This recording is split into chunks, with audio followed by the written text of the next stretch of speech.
প্রিয় শিক্ষার্থীরা কেমন আছো তোমরা? আশা করি সবাই ভালো আছো আর ভালো থাকবে এটাই আমাদের কামনা।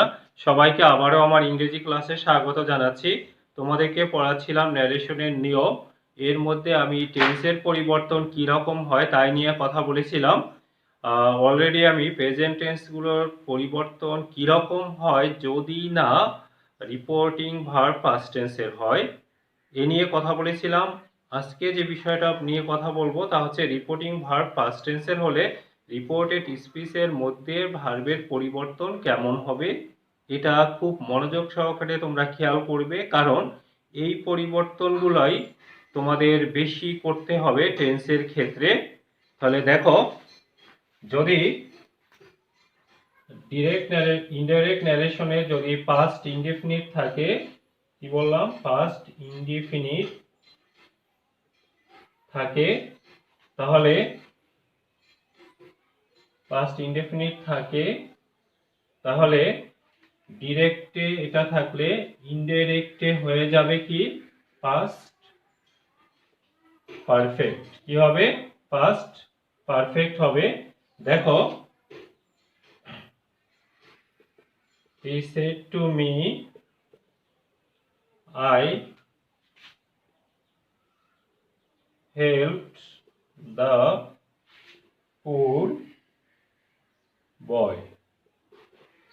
এখন খেয়াল করো, এখানে পাস্ট ইনডেফিনিট ডিরেক্ট ন্যারেশনে reporting verb past indefinite indirect করার সময় দেখো, হি তোমরা জানো সেড টু কি হবে, হি টোল্ড মি, কমা উঠে কি হবে, দ্যাট হবে, যেহেতু অ্যাসার্টিভ সেন্টেন্স। এরপরে তোমরা জানো এখানে যদি ফার্স্ট রিপোর্টেড স্পিচ এর মধ্যে যদি ফার্স্ট পারসন থাকে তাহলে রিপোর্টিং ভার্বের সাবজেক্ট অনুসারে পরিবর্তন হয়। তার মানে হি কি হয়ে যাবে, আই কি হয়ে যাবে, হি। পাস্ট ইনডেফিনিট হবে past perfect, helped the poor boy. তাহলে এখানে সেড টুর পরিবর্তে টোল্ড বসালাম, কমা উঠে কি বসলো, দ্যাট বসলো, আই কি হলো, হি হলো, আর পাস্ট ইনডেফিনিট যেহেতু হয়ে গেল পাস্ট পারফেক্ট। এই যে পাস্ট ইনডেফিনিট থাকলে কি হবে, পাস্ট পারফেক্ট হবে। এবারে আরেকটি উদাহরণ আমরা দেখে নেই।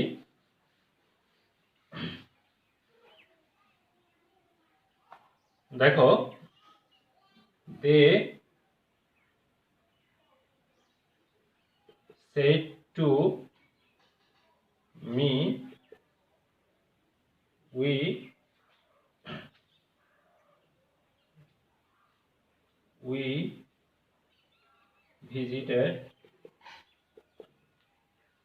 visited Cox's Bazar yesterday।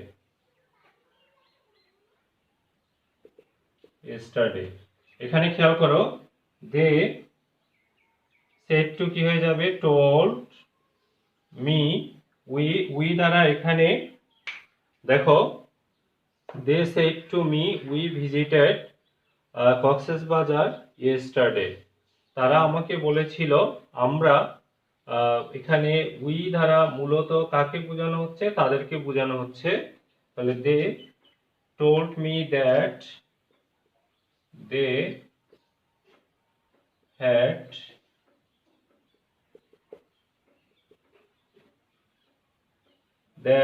they had visited Cox's Bazar yesterday থাকলে the previous day,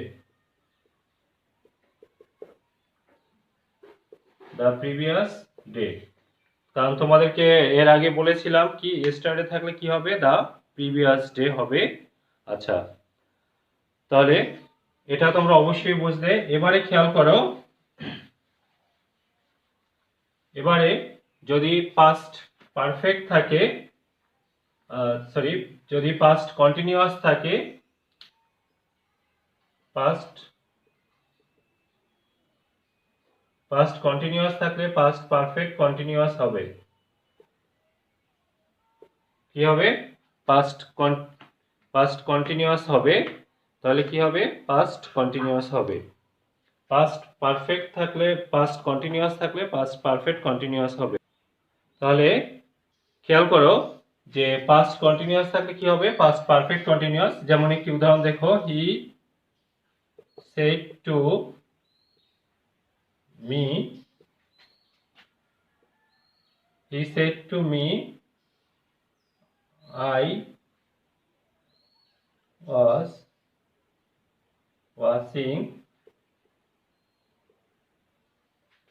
watching TV.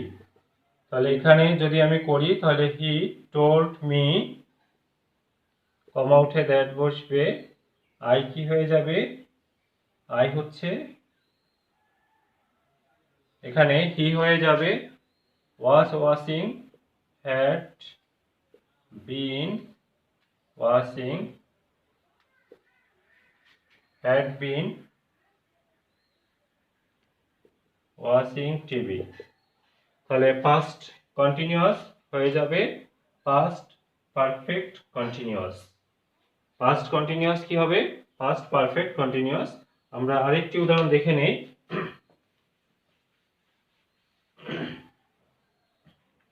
দেখো, হি said to the boy,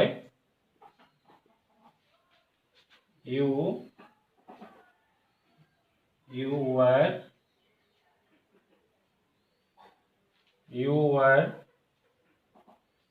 writing a letter. তাহলে দেখো, he told the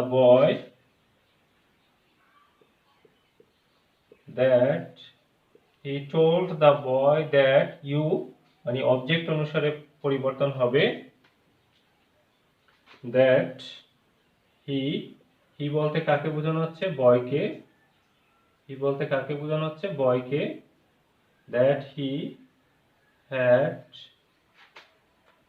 been writing a letter. এখন দেখো, খেয়াল করো, he were writing a letter। এখানে একটি বিষয় খেয়াল রাখবে যে যদি ডিরেক্ট ন্যারেশনের রিপোর্টেড স্পিচের মধ্যে পাস্ট পারফেক্ট টেন্স থাকে এবং পাস্ট পারফেক্ট কন্টিনিউয়াস টেন্স থাকে, তাহলে ইনডাইরেক্ট করার সময় এর পরিবর্তন হবে না। দ্যাট মিন্স পাস্ট পারফেক্ট থাকলে পাস্ট পারফেক্টই থাকবে, ডিরেক্টেও পাস্ট পারফেক্ট, ইনডাইরেক্টেও পাস্ট পারফেক্ট। আবার যদি পাস্ট পারফেক্ট কন্টিনিউয়াস থাকে তাহলেও ডিরেক্ট থেকে ইনডাইরেক্ট করার সময় পাস্ট পারফেক্ট কন্টিনিউয়াসই থাকবে। দুই একটি উদাহরণ আমরা দেখে নেই, একটু দেখো। তাহলে কি বললাম? পাস্ট পারফেক্ট এবং পাস্ট পারফেক্ট কন্টিনিউয়াস এর পরিবর্তন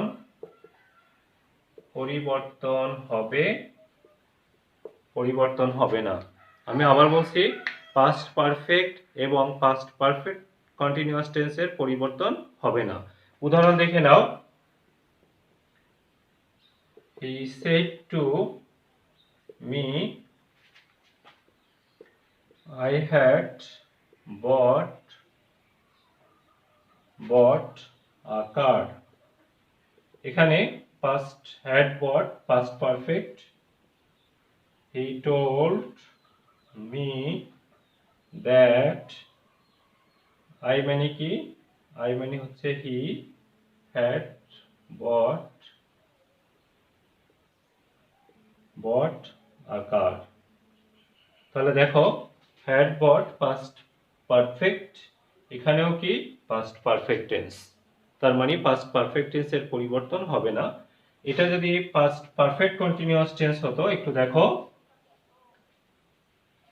দেখো, he said to me I had been writing a letter for 5 for 5 minutes,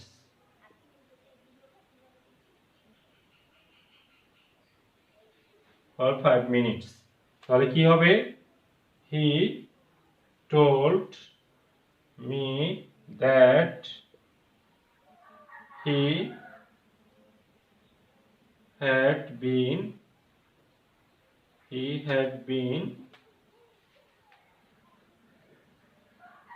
writing a letter for 5 minutes. তার মানে হচ্ছে পাস্ট পারফেক্ট কন্টিনিউয়াস, এখানেও কি পাস্ট পারফেক্ট কন্টিনিউয়াস, এর পরিবর্তন হবে না। তাহলে টোটালি কথাটা কি দাঁড়াচ্ছে বলো তো? রিপোর্টিং ভার্ব যদি পাস্ট টেন্সের হয় তাই রিপোর্টেড স্পিচের মধ্যে পাস্ট ইনডিফিনিট থাকলে পাস্ট পারফেক্ট হবে, পাস্ট কন্টিনিউয়াস থাকলে পাস্ট পারফেক্ট কন্টিনিউয়াস হবে, আর পাস্ট পারফেক্ট এবং পাস্ট পারফেক্ট কন্টিনিউয়াস থাকলে কোনো পরিবর্তন হবে না। এবারে রিপোর্টেড স্পিচের মধ্যে যদি আনরিয়েল পাস্ট টেন্স থাকে, তোমরা জানো আনরিয়েল পাস্ট টেন্স কোনগুলো, যেগুলো অবাস্তব, তাহলে তার কোনো পরিবর্তন হয় না। একটু খেয়াল করো, দেখো, he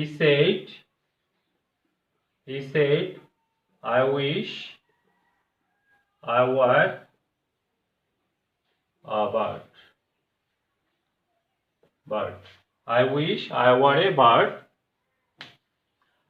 দেখো এখানে এটা হচ্ছে আনরিয়েল, কারণ আমার পক্ষে পাখি হওয়া সম্ভব না, এই জন্য আনরিয়েল ফার্স্ট টেন্স, এর কোনো পরিবর্তন হবে না। তাহলে এটার আনসারটা কি হবে ইনডাইরেক্ট করার সময়? দেখো, হি, এখানে ভার্ব উইশ রাখলেই হবে, তাহলে হি উইশড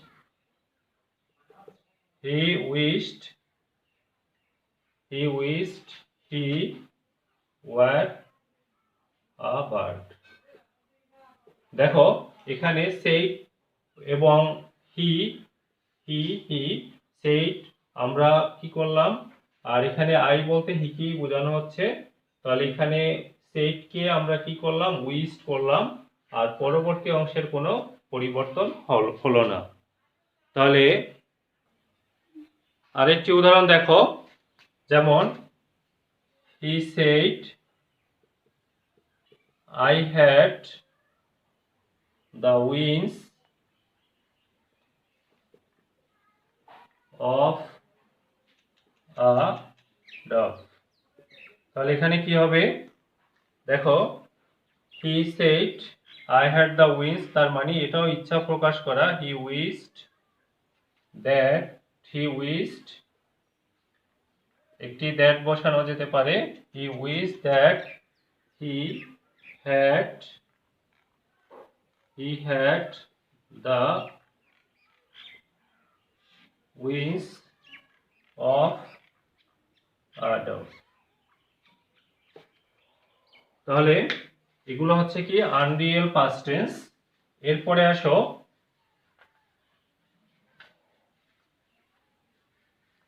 যদি রিপোর্টেড স্পিচের মধ্যে চিরন্তন শব্দ থাকে তাহলে এর কোনো পরিবর্তন হয় না। দেখো, the teacher said the sun rises in the east। এখানে খেয়াল করো, তাহলে the teacher said that the sun rises in the east। এখানে যেহেতু পাস্ট টেন্সের আছে রিপোর্টিং ভার্ব, এখানেও পাস্ট টেন্স হওয়ার কথা ছিল, তার মানে তোমাদের এর আগে শিখিয়েছিলাম প্রেজেন্ট ইনডেফিনিট থাকলে পাস্ট ইনডেফিনিট হবে, তাহলে এখানে পাস্ট ইনডেফিনিট হওয়ার কথা ছিল, কিন্তু এখানে আমরা কোনো চেঞ্জ করিনি, কারণ এখানে এটা হচ্ছে চিরন্তন সত্য। তাহলে চিরন্তন সত্য থাকলে রিপোর্টিং ভার্ব পাস্ট টেন্সের হওয়া সত্ত্বেও রিপোর্টেড স্পিচের মধ্যে ভার্বের কোনো পরিবর্তন করতে হবে না। এবারে একটি উদাহরণ দেখো,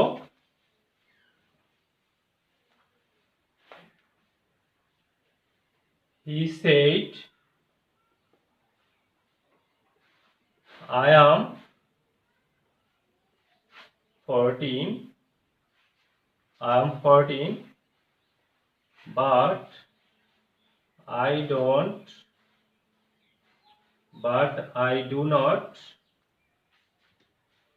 believe it.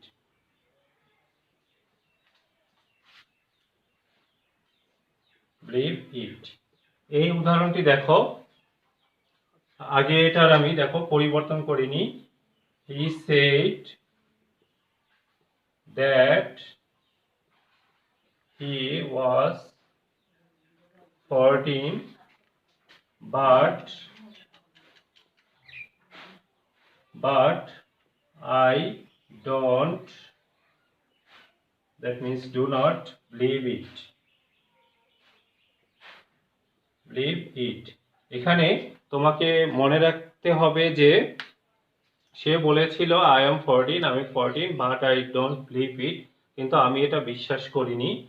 তাহলে তার মানে হচ্ছে এখানে লিসেনার যে স্পিকার আছে তার সাথে একমত না, তার অংশটুকুতে একমত, যে সে বিলিভ করে না। এই জন্য এটা নিয়ম অনুসারে যেমন কমা উঠে ডেট বসলো, আই হি হলো, এম অজ হলো, কিন্তু লিসেনারের অংশটুকুর কোনো পরিবর্তন হবে না।